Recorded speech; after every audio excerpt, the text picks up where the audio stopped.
Welcome to my channel. My name is Jasmine and this is Jasmine's Gems, and I'm just a girl, not a guru. So today we're going to talk about how to heal from betrayal trauma.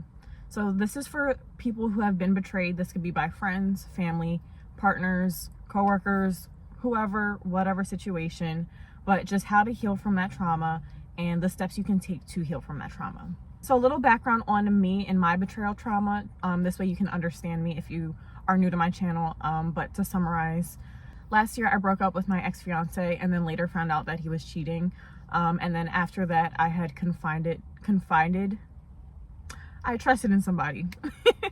I trusted in somebody who I thought was becoming a friend, and I told this person, you know, what I was going through and all the details around that and the aftermath of that, just to find out that this person had basically been gossiping about me. And that was also another form of betrayal trauma on top of the betrayal trauma I was already feeling. And then on top of that, you know, I've experienced betrayal trauma in my past with other relationships as well, but that's the most recent one. And that's the one I talk the most about because it's the one I'm still learning about and dissecting. But that's just a brief overview of my experience with betrayal trauma. So now we can get into how to heal from betrayal trauma. So for me, when I went through my betrayal trauma, there was some self-blame that I was experiencing because I felt like I should have known better. I should have seen the signs. I should have, you know, in the case of the person who I thought was my friend, I should have filtered this person out more. Same with my ex-fiance. I should have, you know, I should have known better, essentially. And hindsight is always 20/20. But ultimately, there was a lot of self-blame because I realized that I didn't trust myself. And I didn't trust my judgment, and it was more so like, how can I let these people in my life, especially more intimately, and not kind of see the red flags? So for me, the first step of healing my betrayal trauma was forgiving myself. You have to start with a clean slate. You have to, you know, forgive yourself for not knowing, forgive yourself for making past mistakes, forgive yourself for being in those situations and allowing those people in your life. And like I said, hindsight is 20/20, so there are things you learn after you go through experiences. So that's where you can also forgive yourself and, you know, allow yourself to not be perfect. And once you forgive yourself, and if you're unsure of how to forgive yourself, check out my video, How to Forgive. I will link that below. But definitely the first step is to forgive yourself. That is the first step to healing betrayal trauma. Because you can't go anywhere else if you don't acknowledge that, you know, maybe you made a mistake, or maybe, or essentially, you know, take accountability for your role in it. And not to say that this is all your fault, but just take accountability so that you can move on. So once you've forgiven yourself, the second step for me for healing my betrayal trauma, because it can make you feel like, I feel like I can't trust anyone now. I feel like I'm scared to get close to anyone. And that's not sustainable for any relationship, especially if you do crave and want healthy relationships in your life. You do have to be vulnerable again. You do have to open up. You do have to allow yourself to be soft and tender and kind of allow yourself to be exposed. So that's why healing your betrayal trauma is so important. Otherwise, this is going to carry over into all aspects of your life and it'll impact you negatively. For instance, say, you know, in my situation, say I got cheated on. So I don't want to take that into my next relationship. That's not fair to me. That's not fair to my next partner. It's not fair for anyone, especially because of what someone else's actions did and how it's impacting me. So now that it's impacting me, that's my responsibility. This is why I said it's important to take accountability. So it's my responsibility to deal with this trauma so that I don't go on and cause harm to other people. So the second step to healing your betrayal trauma is to learn how to trust yourself again. And that sounds a lot easier said than done. Like I said, you could be feeling a lot of self-blame for, you know, someone else betraying you, even though, you know, those are their actions and you can't control other people. So this is why I also said forgive yourself, because that's a part of it too. You cannot control other people. And if you're like me, I'm someone who internalizes a lot of things, and I feel like I have control of a lot of things, even though I don't. So when I feel out of control, i.e., you know, my ex cheating on me and finding out after the fact, or my ex quote unquote friend finding out that she was gossiping about my betrayal trauma, I felt really out of control. And I felt like, you know, if I had acted better, or if I had done things better, then this wouldn't have happened. And that's not true. And obviously there are certain aspects, like I said, filtering out people, all that fun stuff. There are certain aspects on my end that I could have controlled, but I'm talking about the parts that I couldn't have controlled. So that's why I said forgive yourself. But you have to rebuild that trust within yourself. And that's, like I said, it's easier said than done, but start small. So for me, any little intuitive nudge that I would get, I would just automatically trust it, and I wouldn't question it. Because with the ex-partner and the ex-friend, my intuition had told me there was something off about these people, but I chose to trust them anyway and develop a relationship with them anyway. And that's why I had to forgive myself, because my intuition told me, like, these people are no, there's red flags raising, even though that they were presenting as good people. And not to say that, you know, maybe they're horrible people, but maybe they're just not the people for me. So learning to trust myself was, and my intuition was the second step after self-forgiveness. So I would trust my little intuitive nudges. For instance, if I gave this example before on a short in a TikTok. If I ever got an intuitive nudge to maybe drive a different way home from work, then I would listen to that nudge. And of course, the times that I didn't, I would be stuck in traffic so much longer than I should have been. Like a normal 30-minute drive turned into like a 45, 50-minute drive because there was an accident or something, or a detour. So seeing that play out in real time, even though it was smaller, it made me trust myself more, because I was like, I knew it. I knew I should have listened to my gut. So start listening to your gut. Even if it seems like little, like, make a right turn instead of a left turn, even though you usually turn left, make that right turn. Because it could be something really little like traffic, or it could be saving your life. Like, you never know.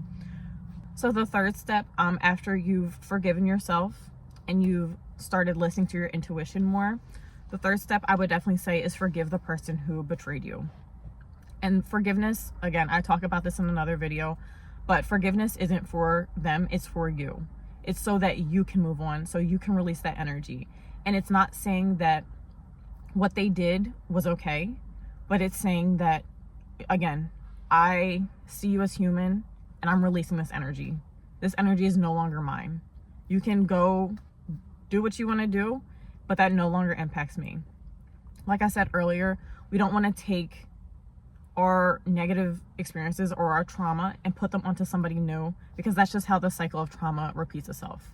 And that's why the world is the way it is, especially if you have people who are not intentionally working on themselves and healing themselves. They're just going around essentially traumatizing other people. So that's why I said just forgive them. They're in a whole separate lane now. You focus on elevating and getting into a new lane. And like I said, forgiveness, it's not easy. Check out my other video. I go into more depth about that. But after you've forgiven yourself, you've forgiven them, you've, learned to trust your intuition. Another way to heal betrayal trauma is to put it into action.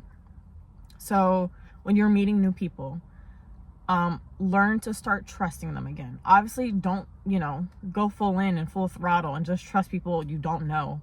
Definitely get to learn them, get to know them. Take your time getting to know them. That was an issue that I realized that I had. I didn't allow myself to fully see who they were over time before opening up with certain traumas and vulnerabilities, because unfortunately there are people in this world who will take your trauma and your vulnerability and use it against you. And it's so horrible to say, but people like this exist, and these are the type of people that we want to be protected from. But ultimately, like I said, if you want to have a healthy relationship and, blossoming friendships and relationships or whatever, vulnerability needs to exist.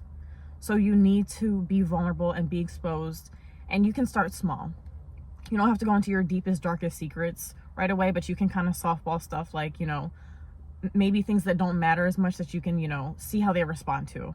Are they compassionate? Are they going to keep it to themselves and not gossip? Are they supportive when you tell them this? And once you see like the little things, then you can have an idea of what it'll be like when you share the deeper traumas or the deeper vulnerabilities. And just kind of, also make sure that it's a two-way street. And be very careful that, these people aren't trying to create that unhealthy dynamic of when it's just, they're sharing all you're doing is sharing traumas, and then there's no real substance to the relationship other than that. It's almost like a false sense of intimacy. Another way to heal betrayal trauma is to reinforce your boundaries and to have boundaries. I also think for me, I didn't have the strongest boundaries in the past, and not just with the two people that I had mentioned, but just in general in the past. I did have stronger boundaries with those two, but still not the strongest, obviously. But having strong boundaries and sticking to those boundaries will kind of help filter out, who's not right for you. So once you've, forgiven them and you're learning to trust yourself again, we need to reestablish what it is to basically have a healthy relationship so that you aren't experiencing this again. And to be very clear, like, you can have a safe relationship, a healthy relationship, and someone can still decide to betray you. That's not on you, that's on them. There are certain things that we can't control, but there are certain things that we can kind of have in place to help support the likelihood of this not happening again. But like I said, we can't control people, and people at the end of the day are still going to move however they want to move. But this is how we can just, heal from it and try to minimize it again. But, having those boundaries, and maybe if you do have those boundaries and someone kind of crosses the line a little bit or does something that's outside of your boundaries, that's your red flag to maybe realize, like, hey, maybe this person, I can't really trust them as much as I should. And, listen to your gut. Like I said, build that strong intuition, because your gut will never lead you. And I'm not saying, like, the moment that someone crosses a boundary a little bit, it's like immediate need for cutoff. Have a conversation, take the proper steps before, just deciding this is it. Because I'm also not a big fan of just cutting people off at the slightest inconvenience, because, at the end of the day, we are human. We do make mistakes, but it's how we respond to those mistakes and those conversations and how we grow, and if we're receptive to growing, to see, like, where to move forward from there. So having those, boundaries in place will help you, maintain a guideline of your expectations in life and relationships. Another way to heal betrayal trauma is to keep your promises to yourself. If you've been betrayed by someone who didn't keep their promise to you, so for instance, my ex-fiance, obviously we didn't get married, so that was a big promise that was not made or not kept. So learning how to keep promises to myself has also helped. So, doing what I say I'm going to do, this way I'm not betraying myself. We really want to rebuild that relationship with ourselves first before we can rebuild relationships with other people after that. So trying to have, like, a solid and secure sense of self and relationship with yourself will definitely help heal that betrayal trauma. Another thing is we want to process all of our feelings. So whatever you're feeling after that betrayal, if it's grief, anger, sadness, all of the above, feel what you need to feel. I talk about this a lot, but we really need to feel our emotions. Our emotions are supposed to move through us. Our emotions help communicate, what's wrong, basically. Just like if you ate bad food and your stomach is hurting and your stomach is telling you, like, that food was not great for you, don't do that again. That's your body's way of communicating. So when we're feeling things, our feelings are our way of communicating of other things that are wrong mentally, or emotionally. So definitely process all the feelings that you need to process. And like I said, if you need more videos on that, I'll link them below, because I do have a couple of videos on how to process your feelings, and not to intellectualize them, but just so you're more aware of, like, where these feelings are coming from and why you're feeling this way and the actions to take. But ultimately, we also want to redefine what it means to be safe. Because after feeling betrayed, there's a sense of feeling unsafe. Unsafe with yourself, unsafe in relationships, unsafe in situations, unsafe in environments. And you want to reestablish that idea of safety. So all of the things I've mentioned can help create that safety, but you also need to challenge your thoughts. If you feel yourself, like, thinking, like, oh my gosh, this person's always going to leave, or, my next relationship's going to fail because they always do. If you start going into those thought patterns, stop yourself, breathe, catch yourself, and start to put in new thoughts.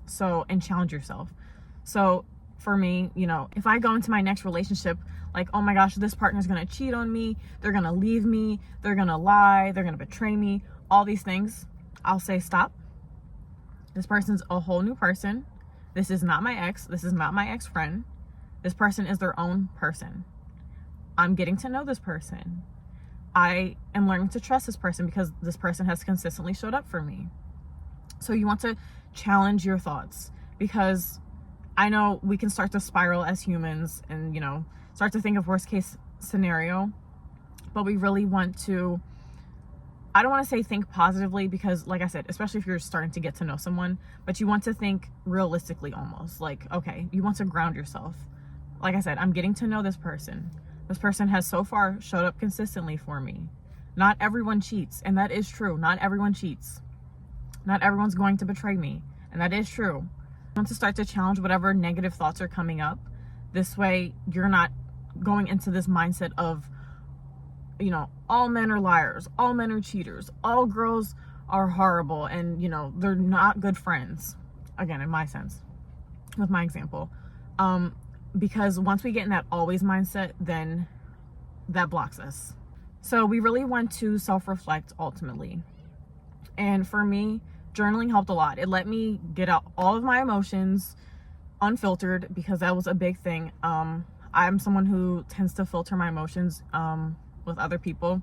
I can express how I'm feeling, but I'm not going to visibly show it all the time. And I also do filter sometimes what I say, and I think we all do this as humans. Like, I'm still myself and I still communicate how I'm feeling, but when you journal, you can literally just let it all out. So that's why I like journaling. So I also recommend journaling. I do have a self-guided journal that can help you reestablish your self-identity. It has 111 prompts. I'll link that below if you want to check that out. But ultimately, these things helped me heal my betrayal trauma, and kind of move on from those situations. If you've been betrayed, I would love to hear what has helped you heal that betrayal trauma and move on. So comment below. And like always, I'm just a girl and not a guru.